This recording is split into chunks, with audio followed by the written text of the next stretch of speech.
Бір жолы Әміре өзінің қайнышқа қалай үйленгенін әңгімелеп берді. Біздің елдің жайлауы осы арадан 300 шақырымдай тұратын Борлы деген көл, деп бастады әңгімесін Әміре. Ендігі ойым сол жайлауға тез жету. Ондай ұзақ сапарға жүру үшін ат тоныңды, азық түлігіңді сайлауың керек. Жүру жабдығына 5-6 күндей аялдадым да, қасыма Терлікбайды ертіп елге тарттым. Менің астымдағы серік әкеп берген сары ат, Терлікбайдың мінгені өзінің торы төбелі. Екеуміз екі-екіден 4 қоржын азықты бөктіріп алып қаладан шықтық. Семей, Қарқаралы өздеріне қарасты қалың елдің қалаға қатынасатын үлкен қара жолы мен Семейтауды бетке алып жүріп келеміз. Жалпақтың азығына шыққанымызда Семейтау сағымданып, бұлдыр-бұлдыр ғана көрінген еді. Мұқыр өзенінен өтіп, Ақтастыға көтерілгенімізде, оның көңілдір түрі қоңырқайланып, шоқы-шоқыларының аралары алшақтанып, келе ғой дегендей бізге жылы қойнын аша берді. Жыланша ирелеңдеген жол жетектеп отырып, бізді бір белден асырды. Дәл маңдай алдымызда қыз-емшек тұр екен. Шіркін, жаратылсай, қандай шебер едің. Қазақтар тұрған сұқсырдай екі қара төбе халық құрметіне бөленіп, қараған адамның көз майын суырып тұр. Кейінірек келе жатқан Терлікбай торы төбелін қамшылап жіберіп, менімен қатарласа берді. Қайқаң тартқан қара жол жоғары көтеріле берді. Артыма қарасам, жалпақ жатыр жап-жазық болып. Алдыма қарасам, қыз-емшек тұр төстің үстінде. Жаратылыстың өзі салған осындай сурет кімді болмасын таңдандырмай қоймайды. Оның сылдырап аққан бұлағы, бұлақ жағалай желкілдеген хош иісті гүлдері бейне бір жұмақты елестетеді. Қарап келе жатып көңілін күйшіртеді. Осы бір кең көсілген жайдары жылға өрлей-өрлей көз ұшындағы үстіртпен ұштасып, содан қыр басындағы қыз-емшекке жалғасады. Осылай жаратылысты тамашалап келе жатып, Қарасуға тақап қалғанымызды байқамайда қалыппын. Торы төбелімен тепеңдеп, Терлікбай артта қалып қойыпты. Басын өз еркіне алған сары ат сыпылдап, көз көрім жерге ұзап кеткен екен. Ол мені қуып жетіп, тіпті жеткізер емессің ғой, шымылдығың желпілдеп тұрғандай, деді. Уәй, Терлеке-ей, қаланың құмына қайраңдап, шаңына шашылғанша, қырдың қырмызы қызыл жібегіне тезірек орануға асыққанымыз жақсы емес пе, дедім. Сонан жананданып, жосалатып, шаған өтіп, жайлау тарттық. Ұзын жол үстінде кім кездеспейді? Кездескен адаммен амандаса берсең, ауылға жете аласың ба? Бірақ бір қызығы Терлекеңнің торы төбелі, қарсы келген адамға бір сәлемдестірмей өткізбейді. Ол қарсы келе жатқан жолаушыға таяқ тастам жер қалғанда тұра қалады. Ықтиярсыз сәлем беріп, жөн сұрасамыз. Атының сонысынан әбден запыс болған Терлікбай қарсы келе жатқан кісіден аулақ қашатын болды. Матай адырын аралап келеміз. Ел көшіп кеткен, қыстау қаңырап тұр. Бұл өңірдің шөбі қандай? Жасыл жібек сияқты жаңа қаулап келе жатқан көкмайса, шалғын масатыдай құлпырып, ат аяғына оралады. Қызғалдағы мен сарғалдағы жайнап, боз торғайы сайрап, тау жаңғырығы сылқым қыздай. Әлде бір балалық шағыңды еске түсіреді. Күн желкемдеу. Жел лебімен ілесе келген қырдың қош иісті самалын құныға жұтқан сайын жұта бергін келеді. Адамның өз жері қандай ыстық көрінеді кісіге. Қара обадан өткенде Қаратаудың басынан көш келеді. Көшкен сайын бір тайлақ бос келеді. Делінетін халы өлеңі есіме түсіп кетті. Оның қарындастан айырылған қиын екен, мөлтілдеп қара көзден жас келеді, дейтін жерін ойлағанымда ойым босап кетті. Тамағымның ішінен жұдырықтай бір зат келіп, алқымымды қыса қалғандай сезілді. Ондайда өзімді өзім жұбататын көңілімнің ажары әнім ғой. Елсіз, ессіз тау іші, төңірек емін еркін жусаған малдай тегіс мүлгіп тұр. көкірегімді кере, мейірленіп, жұпардай аңқыған ауылымның ауасын жұтып алдым да, келеді қара торғай қанат қағып, астына қанатының маржан тағып. Бірге өскен кішкентайдан сәулем едің, айрылдым қапылыста сенен нағып. Деп, қара торғайға бар даусыммен бастым кеп. Ауылды айнала қоршаған қара таулар да менімен қосылып кетті. Жер сағынып, ел сағынып, екілене айғайлағандікі болуы керек. Тау жаңғырығы дыңылдап, көпке шейін басылмай тұрды. Мен алда келем. Астындағы сары ат былай да жүрісті. Оның үстіне Телекең екеуміз кішкене шоқытып алған соң, басын шұлғып тастап, алды аяңдап, арты желіп, есіп отырады.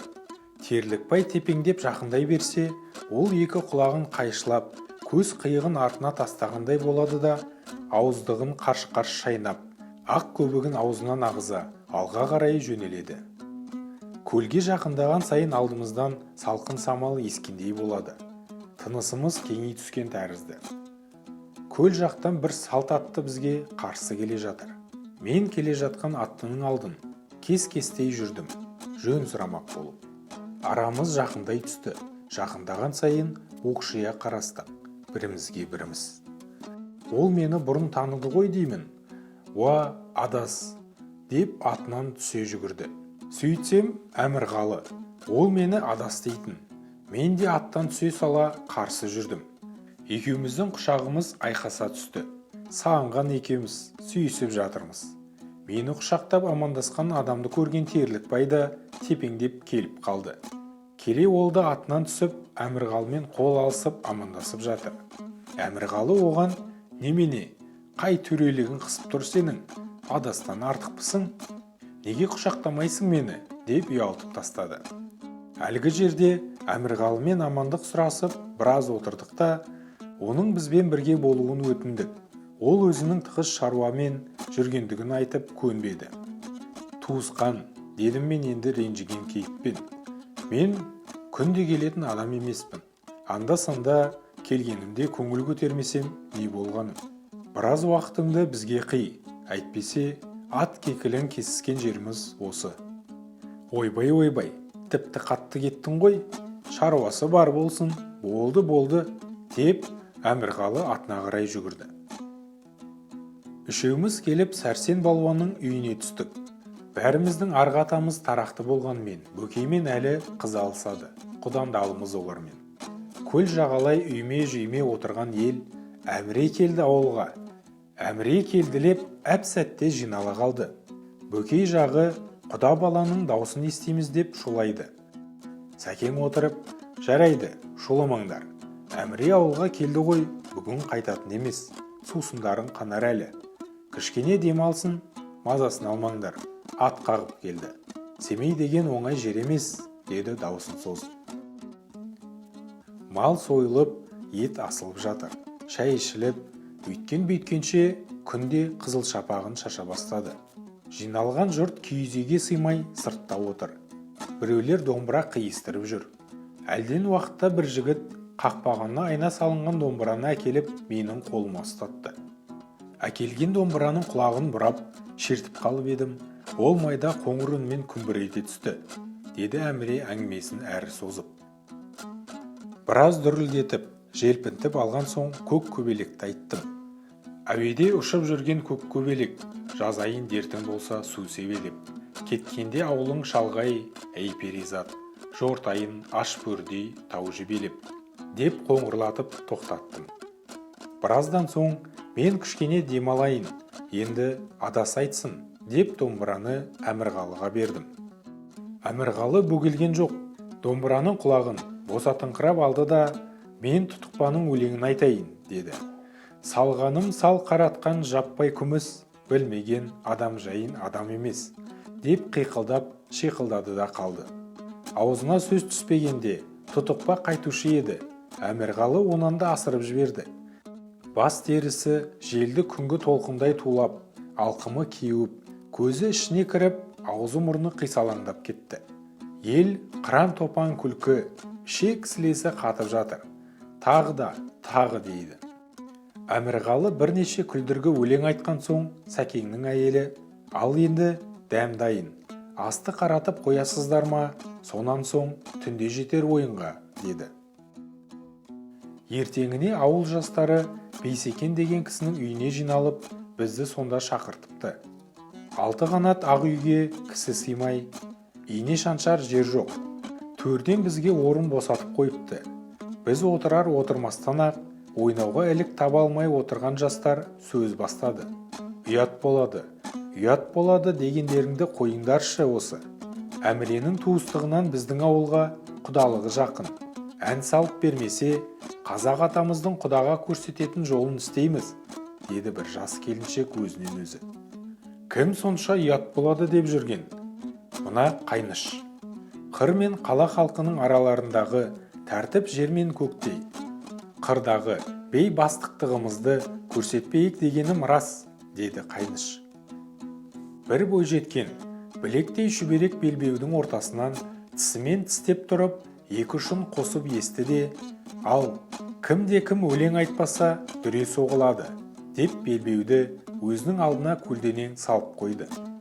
Қонақ десе қонақ кәдесі бар, құда десең құдалық жолы және бар.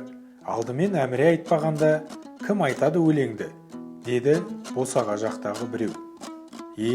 Бәсе, дұрыс айтады, деп бәрі де шу ете түсті.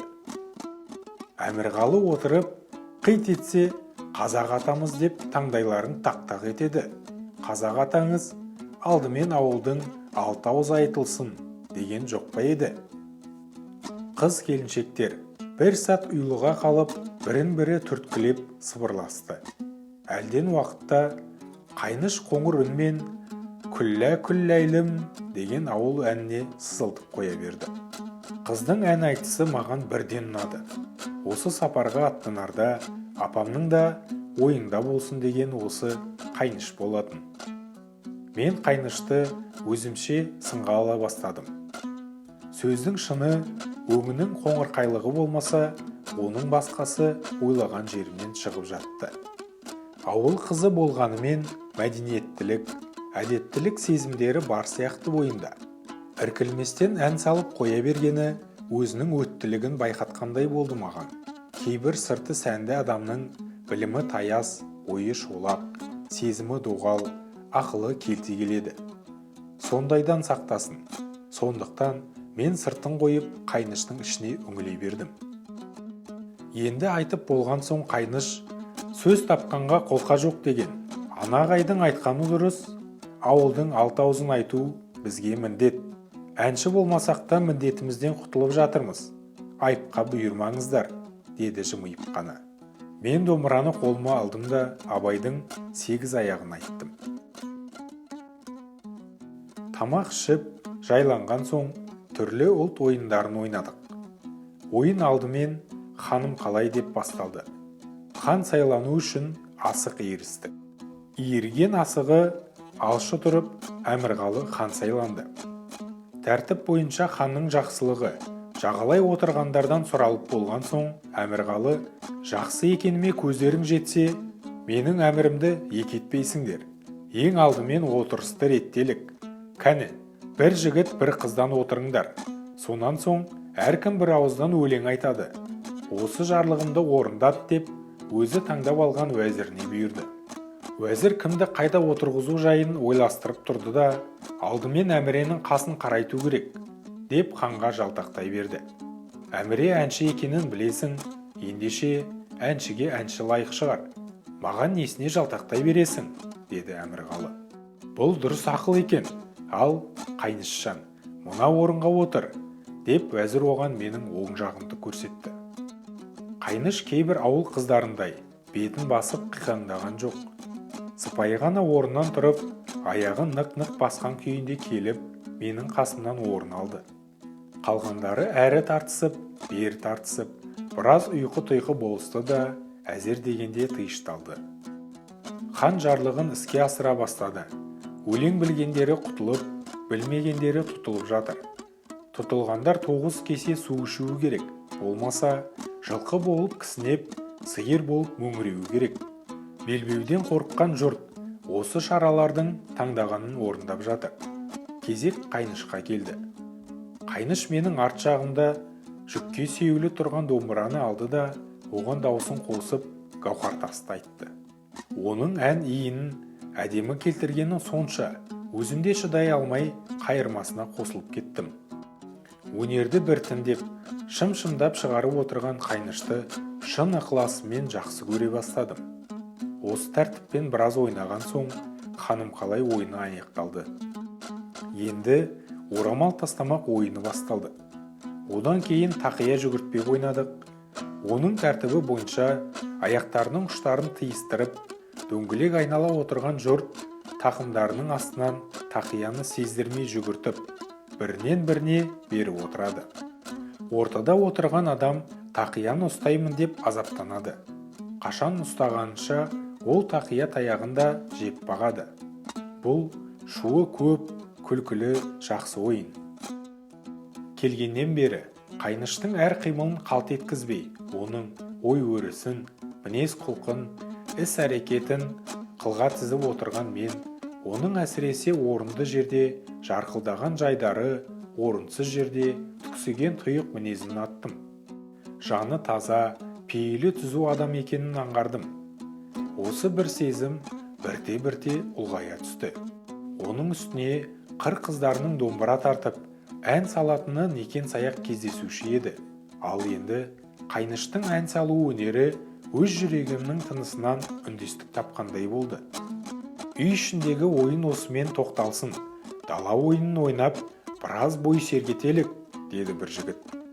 Екі үйдің белдеуінің екі жерінен арқан керіп, ортадағы алаңға соқыр теке ойнадық. Сонан кейін серек құлақ, жиен-жиен ойындары ойналды. Серек құлақ ойынында қыз-келіншектер қой болып жайылып жүреді. Ал жігіттер екі тақияны қасқырдың құлағындай екі шекесіне серейтіп байлап алады да қойға шабады. Қойларды алып келеді. Жиен-жиенде де сол сияқты жігіт жиен болып келіп, қой болып жүрген қыз-келіншектерді алып қашады.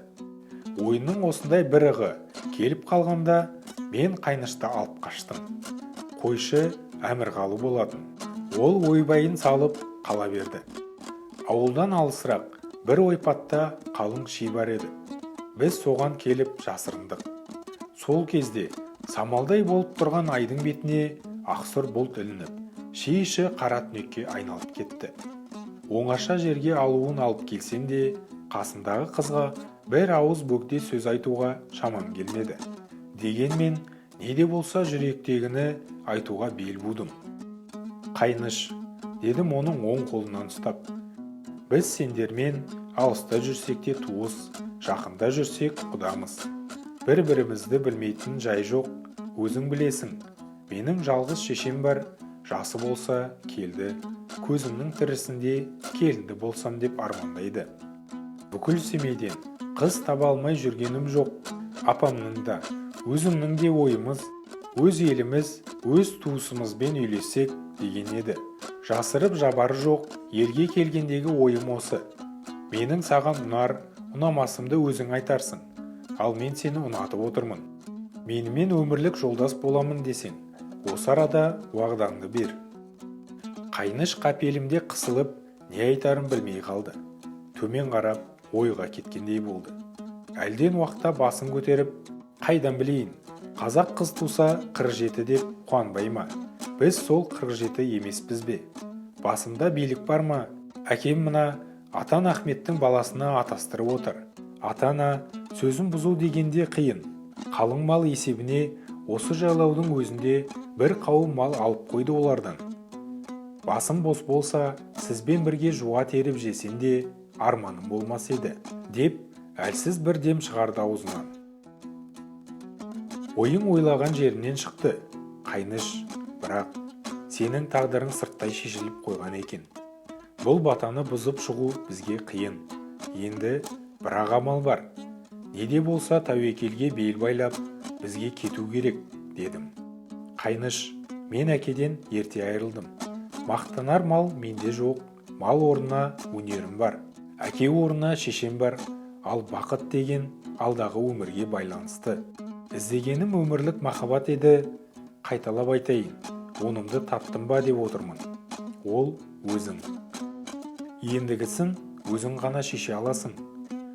Маған салсаң айтқаным айтқан, осы сапардан қалмай кетуіміз керек.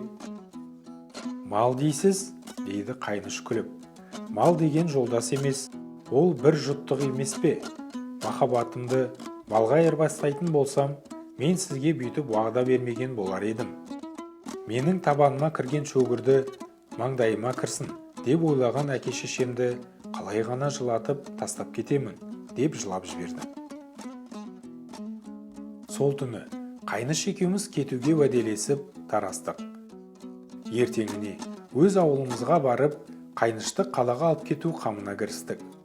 Ат тұрманымызды сайлап, 3-4 күн аялдаған соң Қайныштың дайындығын білуге кісі жібердік. Ол хатта бүгін түн ортасы ауған кезде үй сыртындағы үлкен обадан тос деген сөйлем ғана жазыпты. Терлікбай екеуміз бір атты жетекке алып, түн қараңғысын жамылып тартып келеміз. Ауылдан алысырақ сайға аттарымызды бекітіп, айтылған обаның сыртына екеуміз жаяу келдік. Әлден уақытта қақырынып, түкірініп үйден біреу шықты да, тура біз жатқан обаға қарай жүрді. Ол жан-жағына қарап, біздің үстімізге бір-екі түкірді де, ештеме көрінбеген соң ізінше қайта қайтты. Сондағы қысылғанымды сұрама. Сөйтіп, Қайнышымды сарғая тосып жатқанымда, бір елес бізге қарай келе жатқандай болды. Өз көзіме өзім сенбей, көзімді уқалап қайта қарадым. Қарайған жақындай түсті. Ол дәл қасыма келіп, «Әміре, бармысың?» дегенде жүрегім жарылып кете жаздады. «Қайныш!» дедім тура жүгіріп. «Өмірлік сүйгенім!» деді Қайныш құшағын жая беріп. Құшағымыз айқаса кетті, ерніміз жабыса түсті. «Бақытты болыңдар!» деп Терлікбай екеуміздің құшағымызды жазды. Мұндайда көп аялдауға болмайды. Жығыла, сүріне сайдағы аттарымызға келіп, аман есен аттанып кеттік. Түнделетіп тартып келеміз, бетіміз Семей. Сонымен аман есен Семейге жеттік, кейін өкпе-наз айтылып жатты. Қайныш үшін де, мен үшін де ойдағыдай болып кездестік, әзіліміз де жарасты деп Әміре әңгімесін аяқтады.